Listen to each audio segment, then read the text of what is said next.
Terima kasih, saudara. Nggak terasa loh Pak Bupati kalau udah ngobrol-ngobrol tentang kelungkung ini, karena kecintaan kita pada kelungkung. Iya, pasti. Iya. Pak Bupati, sebelum kita menuju ke permasalahan sampah, tapi ada satu lagi poin tadi program kan Jali ya? Iya. Jalan, air, ini listrik nih. Iya. Terkait listrik kan kalau boleh dikatakan sudah 100% atau 99% melek listrik sudah ya? Iya. Pak Bupati betul ya? Sudah semuanya terakhir. Nah, kemudian apa yang menjadi fokus untuk listrik ini menjadi pekerjaan rumah dari pemerintah kabupaten? Nah, lagi kalau listrik, bicara masalah listrik sebenarnya baik di kelungkung daratan maupun di kelungkung kepulauan, Nusa Penida, Nusa Lembongan sama Nusa Cening, sebenarnya sudah masyarakat sudah mendapatkan akses listrik. Nah, namun demikian sekali lagi Mas Bambang tahu sendiri, saat ini kan pertumbuhan pariwisata di Nusa Penida itu luar biasa. Iya.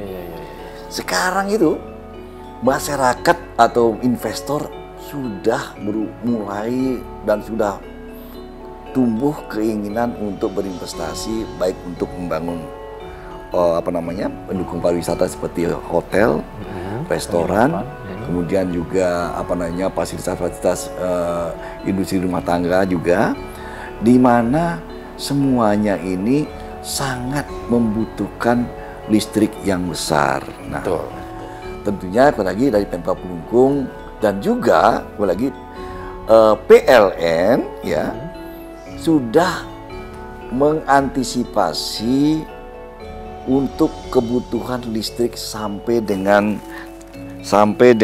tahun 10 tahun ke depan. Nah, jadi PLN sudah melakukan perhitungan bagaimana PLN bisa mensupport kebutuhan listrik untuk mendukung pariwisata, khususnya lah hotel, restoran, dan juga di sana lagi ada juga namanya SWRO, pabrik untuk atau mesin untuk perusahaan untuk mengolah air laut menjadi air minum, itu juga membutuhkan listrik yang luar biasa.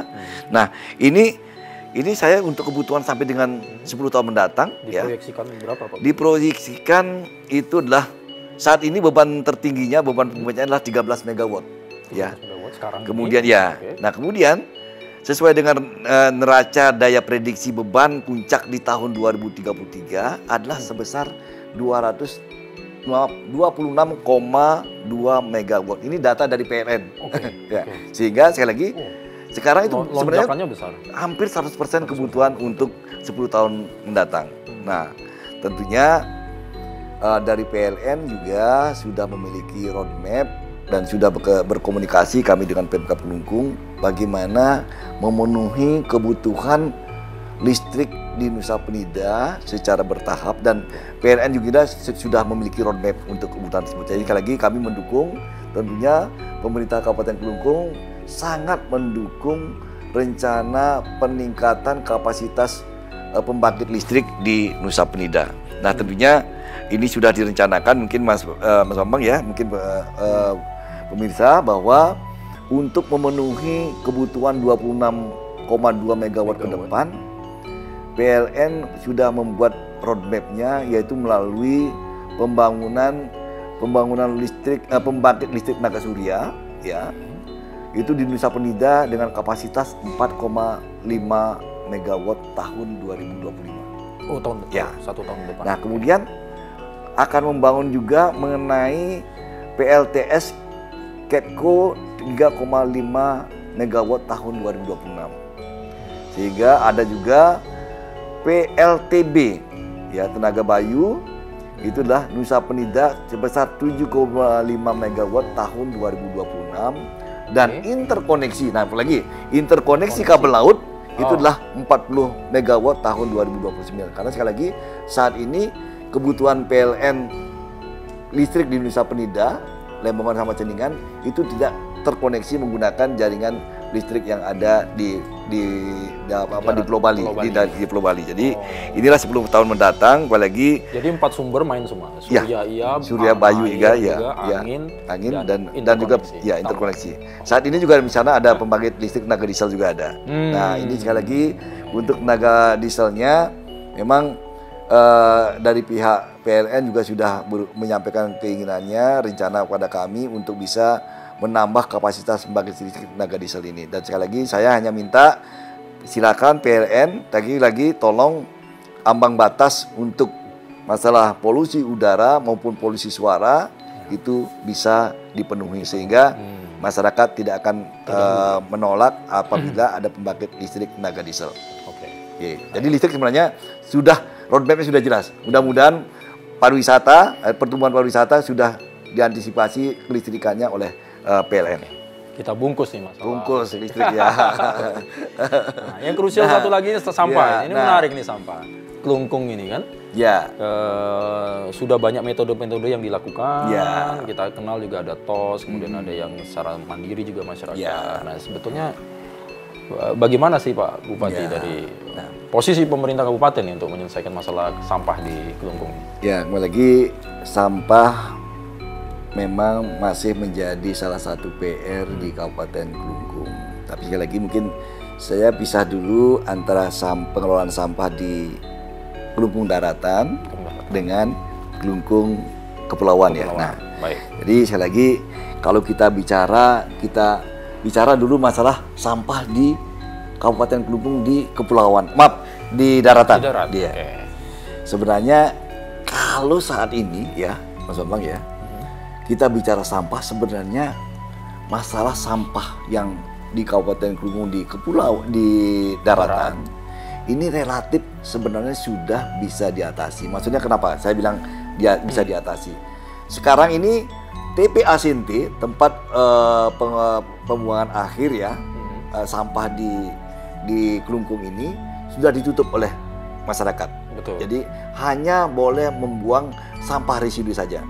Nah sehingga sekali lagi untuk di Kelungkung daratan sebenarnya kami yang di Kecamatan Kelungkung ya itu kami mengelola dengan TOS, tempat olahan sampah setempat ya. Itu yang ada untuk mengelola sampah-sampah yang di Kecamatan Kelungkungnya. Sedangkan untuk di Banjarangkan maupun Dawan di sana ada TPS 3R dan ini sebenarnya berjalan Mas Bambang. Jadi sebenarnya TPA itu hanya saat ini di Kabupaten Kelungkung di daratan itu hanya untuk membuang residu saja. Tidak ada pembuangan sampah yang organik maupun anorganik di sana. Jadi adalah sampah yang tidak bisa diolah di TPS 3R maupun di TOS itulah yang masuk ke TPA. Di TPA Sinti. Nah, sekali lagi sebenarnya saat ini kami sebenarnya di TOS ini sudah hampir bisa, walaupun barangkali belum 100%, yang jelas sampah-sampah yang masuk ke TOS ini sudah bisa dikelola dengan baik. Hanya saja residunya inilah yang hanya dikirim ke TPA. Demikian juga TPS 3R yang ada di desa-desa.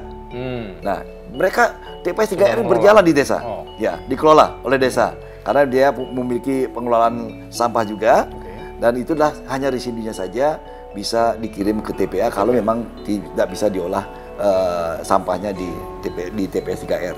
Nah itulah saya bilang di Kecamatan Kelungkung TPS 3R di desa-desa. Sedangkan kita bicara lagi adalah masalah yang di Nusa Penida. Nah Nusa Penida ini memang belum ada pengelolaan sampah yang sifatnya adalah seperti TPS 3R. Nah inilah kami di tahun 2024 ini membangun TPST di Junggur Batu di sana. Oh, sudah ada upaya. Nah, ini di sini sudah sekarang dalam proses. Ini ada 6 miliar kami ada alokasi anggaran untuk pembangunan TPST di Nusa Penida. Jadi mudah-mudahan sekali lagi pada masyarakat mungkin nantinya lah yang saat inilah ditimbun saja ya. Dan nanti dengan TPST nanti dibangun, kami akan ada proses seperti yang di TOS. Jadi ada pengolahan sampahnya yang organiknya dijadikan pupuk kompos atau dikelola, kemudian anorganiknya itu adalah bisa yang plastik-plastiknya itu akan dikumpulkan untuk diolah untuk bisa menjadi barang-barang nilai berekonomis, sedangkan residunya baru ke TPA. Jadi gitu. Jadi sebenarnya kembali lagi terkait masalah sampah, ya kalaupun barangkali mungkin kami dianggap masih ada masalah sampah, tapi secara sistem ya kami sudah melakukan hal-hal yang dapat mengurangi timbunan sampah masuk ke TPA. Nah, mungkin satu lagi nih Mas Bambang, nih saya terus terang kalau masalah sampah akan selalu senang nih membahasnya. Karena terus terang banyak sekali investor yang datang ke Kelungkung untuk berinvestasi masalah sampah. Oh ya. Nah, 2 bulan yang lalu kami sudah sosialisasi karena ada investor yang akan mengolah sampah di Kelungkung ini secara cuma-cuma. Maksudnya gini, ada investor, oke, Pak, Pemkab Kelungkung, saya mau bantu Pemkab.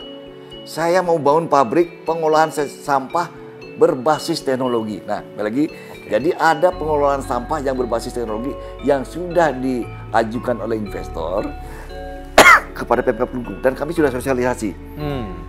Mereka siap mencari lokasi untuk lokasi pabriknya atau pengolahan sampahnya, termasuk investasi membangun pabrik tersebut. Nah, ini kan luar biasa. Inilah saya terima kasih kepada atas kepedulian kepada masyarakat melalui investor yang mau berinvestasi membantu pemerintah Kabupaten Kelungkung untuk mengolah sampah sehingga nantinya adalah sampah itu akan menjadi zero waste. Zero. Yes. Dan itu sekali lagi mereka sudah presentasi ke saya dan sudah kami sosialisasikan ke masyarakat. Saat ini mereka sedang mencari lokasi, sudah juga bermitra atau barangkali menghubungi masyarakat yang punya wilayah atau punya lahan tersebut. Ya, lagi mohon doanya Mas Bambang ya. Kami memiliki semangat yang luar biasa untuk bisa menangani sampah di Kabupaten Kelungkung yang di daratan maupun juga di Nusa Penida. Sekali lagi percayalah, kami selaku Pemkab Kelungkung, saya ditugaskan penjabat Bupati Kelungkung, tidak tinggal diam dan berupaya keras untuk bisa menyelesaikan masalah sampah di Kabupaten Kelungkung. Mas Tungkar, mudah-mudahan nih Pak Bupati, luar biasa. Jadi mudah-mudahan ini sedikit banyak kehadiran. 7-8 bulan ini memang memangku tugas berat, tetapi bersama dengan masyarakat. Pasti. Kemudian tadi inovasi-inovasi dan terobosan-terobosan yang dilakukan oleh Bapak Bupati luar biasa saya kira untuk walaupun sekarang belum tercapai 100%, tapi paling tidak proyeksi target-target itu untuk ke depan lancar Pak. Ya, berkelanjutan ini. Ya, mudah-mudahan melalui Kompas TV ya ini juga bisa di sharing informasinya bahwa kami siap untuk menerima masukan, kritik dan kami berikan juga kesempatan kepada kami untuk melakukan perbaikan-perbaikan atau melakukan upaya-upaya mengatasi permasalahan yang ada di Kabupaten Kelungkung. Sekali lagi matur suksma Bapak Inyom Jendrika selaku penjabat Bupati Kelungkung. Sehat selalu Pak Rahayu, mudah-mudahan ini bisa menyelesaikan tugas sampai ke pilkada ini nanti. Kita belum bahas tentang pilkada ini nanti. Tapi aman-aman aja Pak ya? Ya, mudah-mudahan Mas Bambang, sekali lagi Kelungkung ini termasuk wilayah yang dari sisi politiknya sangat aman. Ya. Dan saya melihat Pilpres kemarin aman. Dan kami juga berkomunikasi terus dengan pihak-pihak legislatif, ya, pemimpin partai, tentunya dengan tetap mengedepankan adalah netralitas sebagai ASN. Siap. Yang penting Kelungkung siap melakukan pilkada Bupati ke depan. Ya. Sekali lagi matur suksma Pak Nyoman Jendrika. Sehat-sehat selalu. Salam kami untuk seluruh masyarakat. Mudah-mudahan Kelungkung ke depan tetap bisa maju. Kemudian kesejahteraan masyarakatnya itu yang menjadi poin utama. Ya, terima kasih Mas Bambang. Baik, demikian saudara, Sapa Redaksi On Occasion pada kesempatan kali ini. Mudah-mudahan sedikit banyak menjawab pertanyaan-pertanyaan Anda dan juga mungkin menambah pengetahuan dan informasi langsung dari Bapak Penjabat Bupati Kelungkung terkait dengan permasalahan jalan, air, listrik, kemudian infrastruktur dan permasalahan sampah di Kelungkung. Saya Bambang Kalitus mengakhiri untuk episode kali ini. Kita jumpa lagi minggu depan tentunya dengan permasalahan-permasalahan dan informasi-informasi yang tidak kalah menarik dan tentunya dengan para narasumber yang juga tidak kalah kompetennya untuk menjawab segala pertanyaan atau informasi yang baru. Sekali lagi matur suksma dari kantor Bupati Kelungkung. Saya undur diri, kita jumpa lagi minggu depan. Matur suksma. Terima kasih.